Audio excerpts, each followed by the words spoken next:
रक्त में कुछ कोशिकाओं की उपस्थिति के कारण रक्त का थक्का बनता है।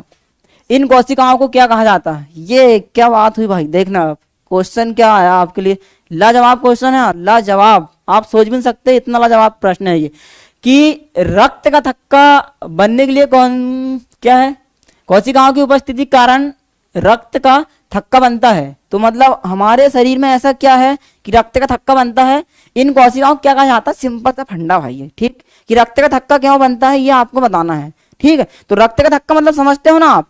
यदि बताओ रक्त का थक्का कब बनेगा? जब आपको चोट लगेगी, चोट लगेगी तो रक्त का थक्का बनता है। आपने देखे होंगे, अनुभव किए होंगे, कभी तो आपको चोट लगी होगी। या फिर मान लेते हैं, देखो अब आज की पीढ़ी में क्या होता है, ये लड़का है, मान लो कितने साल का है ये, 13 से 18 साल के बीच में, ठीक है। तो आज की पीढ़ी दर आप देख रहे होंगे, ये अट्रैक्शन बहुत जल्दी हो जाते हैं किसी भी, मतलब या तो लड़का का हो या लड़की का हो, लड़की है तो लड़का की साइड अट्रैक्शन और लड़का है तो लड़की की साइड अट्रैक्शन, होता है कि नहीं? अब मान लो ये अट्रैक्शन होगा, बात करने लगे, हो रहा चल रहा है, ये नहीं समझ आ रहा है तो बढ़िया, कम ही उम्र में जल्दी से अट्रैक्शन बढ़ जाता है, उसमें समझ नहीं आता, बस होगा जैसे कहते हैं ना फर्जी दिल, जो दिल टूट गया बोले, वो दिल चलना भाई, वो फर्जी है वो, हाँ सही मायने में दिल ऐसा होता ही नहीं है, ठीक है। दिल तो इस प्रकार का होता है, इस प्रकार, तो ये कोई दिल मिल नहीं होता, ये सब कहने की बातें रहती है, सही है।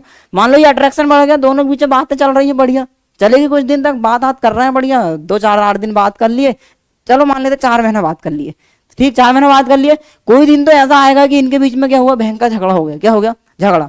अब दिमाग खराब हो गया, लड़की का दिमाग 60, लड़का का भी दिमाग 60, लड़की ने छोड़ के चली गई किसको, लड़का को, और लड़का का दिमाग खराब, इसने छोड़ दिया, दिमाग खराब हुआ, दोनों का दिमाग खराब हुआ। अब क्या करेगा लड़का ने क्या है, ज्यादा अट्रैक्शन किसको रहा होगा, लड़का का रहा होगा, दिमाग खराब हुआ, निकाला ऐसा ब्लेड और काट लिया गया, हाथ काट लिया, होता ना ऐसा, तो ऐसा नहीं करना चाहिए। या फिर मान लो लड़की का दिमाग खराब हुआ तो लड़की ने निकाली ब्लेड, ये हाथ काट ली, ये देखो हम आपके लिए जान दे सकते हैं, है कि नहीं?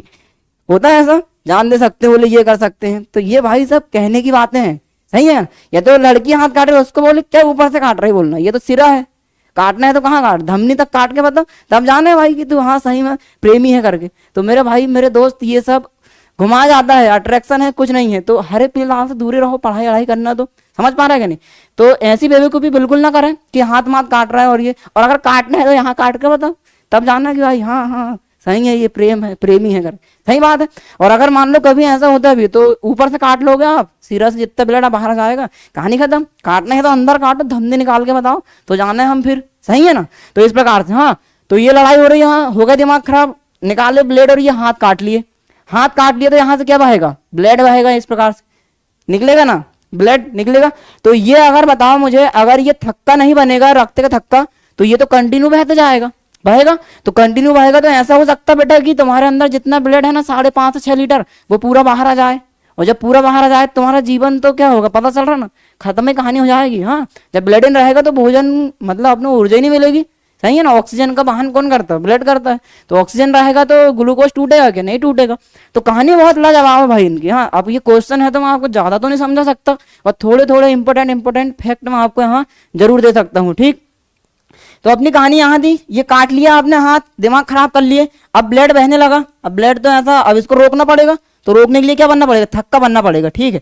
अगर ये थक्का नहीं बन रहा तो फिर दिक्कत है, ये चलते ही जाएगा, बिल्कुल कंटिन्यू बहते जाएगा, 1-2 घंटे में स्वाहा, फिर राम नाम सत्य है, सबकी यही करते, फिर वही करना पड़ेगा, और इसलिए ऐसा है कि कभी भी ऐसे चक्कर में हाथ बिल्कुल भी नहीं काटना चाहिए। तो इस थक्का को बनने के लिए किसी ना किसी की जरूरत तो होगी भाई, शरीर में होगी क्या नहीं, तभी ये थक्का बनेगा, नहीं थक्का नहीं बनेगा। तो देखना, हाँ अब आप एक दिमाग लगाओ कि अपना ये शरीर है, शरीर में भी ब्लड बह रहा है, तो फिर ये शरीर में रक्त का थक्का क्यों नहीं बनता? मान लो मैं अभी आपके सामने पढ़ा रहा हूँ, यहीं कहीं जम गया तो मैं तो बस ऐसे खड़े खड़े खत्म कहानी, सही है। तो शरीर में क्यों नहीं जमता? तो भाई ये हिपेरिन पाया जाता है, क्या पाया जाता है, हिपेरिन नामक एक प्रोटीन होता है, ये प्रोटीन बोलो आप, हिपेरिन।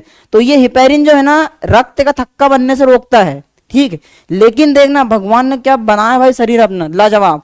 जैसे ही ये वायु के संपर्क में आएगा, कौन, हिपेरिन, ये निष्क्रिय हो जाएगा, क्या हो जाएगा, निष्क्रिय। इसका कहानी क्या कर दिए, खत्म कर दिए, समझ रहे हो क्या नहीं? तो इसीलिए आपको मैं एक और जानकारी दे दूं, ये अपने शरीर में हवा ना जाना चाहिए, यदि हवा चल जाए तो हिपेरिन क्या हो, निष्क्रिय, रक्त थक्का बनना चालू हो जाएगा। इसलिए आपने देखे होंगे डॉक्टर इंजेक्शन सुई लगाते हैं, सुई या बॉटल वॉटल लगाते हैं, पहले उससे हवा निकाल दिया जाता है, इस प्रकार से। हाँ, उसके हवा निकाल के फिर आपको क्या देते, इंजेक्शन लगाया जाता। अगर बिना हवा, यदि मान लो हवा लगा दिए तो क्या हवा चल जाएगी ना, हेपेरिन निष्क्रिय होगा, रक्त थक्का जमने लगेगा, आपका ऐसा कहने लगोगे, दिमाग फिर पता चल, समझ रहे हो बात को। तो इसी रक्त को थक्का जमाने के लिए किसका उपयोग होता है, कौन सी कोशिका होती है आपको बताना है। तो ये ब्लड को रोकना है तो रक्त का थक्का जमाना पड़ेगा। तो ये थक्का जमाने के लिए देखना भाई, हाँ अपना जो ब्लड पाया जाता है ना, ब्लड होता है, ये जो है भाई दो अवस्था में होता है। एक होता है प्लाज्मा अवस्था, कौन सी अवस्था, प्लाज्मा मतलब लिक्विड, और एक होता है रुधिराणु, कौन सा होता है, रुधिराणु। ठीक, तो ये प्लाज्मा में लगभग 3 प्रोटीन होते हैं। कितने प्रोटीन, 3 प्रोटीन। एक होता है आपका प्रोथ्रोम्बिन, क्या होता है, प्रोथ्रोम्बिन। दूसरा होता है फाइब्रिनोजिन, फाइब्रोनोजिन। और तीसरा होता है भाई अपना कौन सा, हिपेरिन, कौन सा, हिपेरिन। ठीक है, और इधर साइड रुधिराणु की बात करें, सॉलिड वाला है ये, यहां पाया जाएगा आरबीसी, डब्ल्यूबीसी, और एक होगा प्लेटलेट्स। प्लेटलेट्स मतलब बिम्बाणु बोला जाता है। ठीक, तो इस प्लेटलेट्स का नाम होता है क्या, क्या नाम होता है इसका, थ्रोम्बोसाइट बोलते हैं अपन इसको, क्या बोलते हैं, थ्रोम्बोसाइट बोलते हैं। ठीक है, तो रक्त का थक्का जमाने के लिए कौन सी कोशिका का उपयोग, कौन सी कोशिका का उपयोग होता है, तो प्लेटलेट्स का उपयोग होता है। किसका होता है, प्लेटलेट्स। तो ये प्लेटलेट्स जो है ये रुधिराणु का एक भाग है सॉलिड का। इसकी संख्या लगभग कितनी होती है हमारे शरीर में, लगभग होती होगी 2 से 3 लाख। कितनी होती है, 2 से 3 लाख होती है प्लेटलेट्स। इसका नाम क्या है, थ्रोम्बोसाइट, है ना। तो ये थ्रोम्बोसाइट क्या करता है, जैसे ही आपको क्या लगेगी, चोट लगेगी, चोट लगेगी तो ये क्रिया कर लेता है किससे, वायु से। किससे क्रिया करेगा, वायु से। वायु से क्रिया करके ये जो थ्रोम्बोसाइट है ये थ्रोम्बोप्लास्ट में बदल जाता है। किसमें बदल जाता है, थ्रोम्बोप्लास्ट में बदल जाएगा। ठीक है, और थ्रोम्बोप्लास्ट जो है ये किससे, कैल्शियम से क्रिया करेगा। कैल्शियम से क्रिया करके पहले से उपस्थित क्या है आपके शरीर में, प्रोथ्रोम्बिन है, ये प्रोथ्रोम्बिन से क्रिया कर लेगा, ये प्रोथ्रोम्बिन, प्रोथ्रोम्बिन से क्रिया करके इसको बदल देगा ये थ्रोम्बिन में। किसमें बदल देगा, थ्रोम्बिन में बदल देगा। ठीक भाई, बता देता हूँ शॉर्टकट। ये थ्रोम्बिन जो है ये पहले से उपस्थित क्रिया कौन, फाइब्रोनोजिन, ये फाइब्रोनोजिन से क्रिया कर लेगा। फाइब्रोनोजिन से क्रिया करेगा तो यहाँ क्या होगा, आपको फाइब्रिन मिलेगा। ये क्या मिलेगा, फाइब्रिन। तो ये जो फाइब्रिन होता है ये जालीदार होता है। क्या होता है, जालीदार ये होता है। ठीक, अब देखो इतनी कहानी होती है रक्त का थक्का बनने में। आप इसको ऐसा ना समझिए कि बस आसानी से काट लिए हाथ, सही है ना। ये अगर एक कोई भी काम नहीं किया ना तो रक्त थक्का नहीं बनेगा।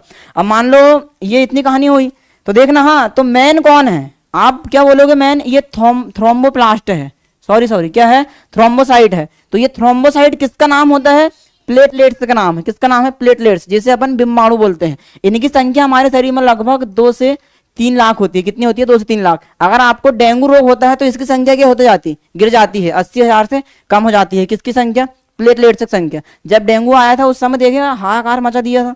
हाँ, उस समय अपन को पता नहीं था, लेकिन आज जब अगर डेंगू हो रहा है तो उसको डेंगू की रिपोर्ट नहीं लाते, जांच मत कराओ। किसकी जांच करा लो, प्लेटलेट्स की संख्या पता कर लो। अगर 80,000 से कम हुई है तो समझ जाओगे क्या चल रही है, डेंगू है करके, है ना।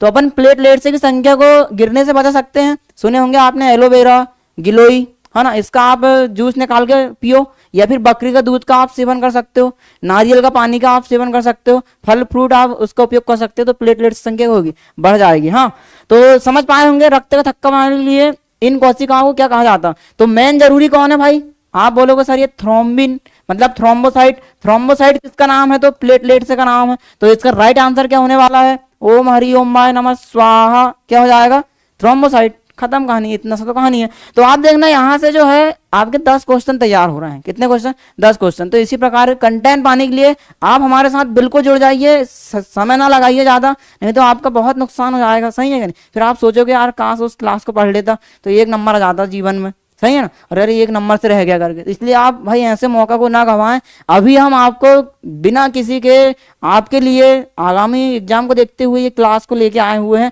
और अभी हम सिर्फ आपको यहाँ क्वेश्चंस करा रहे हैं आपके लिए। हम कंटिन्यू मतलब पूरे टॉपिक वाइज भी हम आपके लिए क्लास बहुत जल्द लेके आने वाले हैं। तो इस प्रकार से तो आंसर क्या हो जाएगा अपना, थ्रोम्बोप्लास्ट।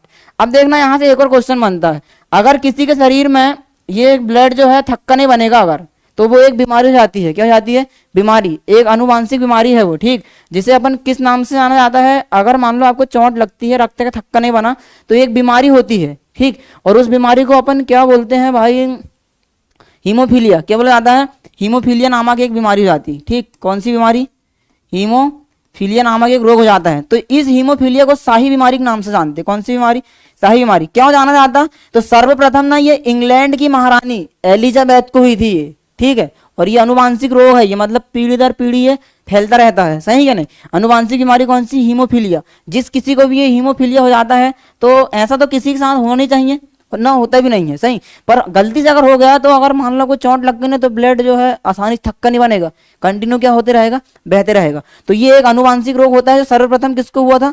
इंग्लैंड की महारानी एलिजाबेथ को हुआ था। ये क्वेश्चन आपका एक ही बन गया। तो बढ़िया समझ पा रहे होंगे।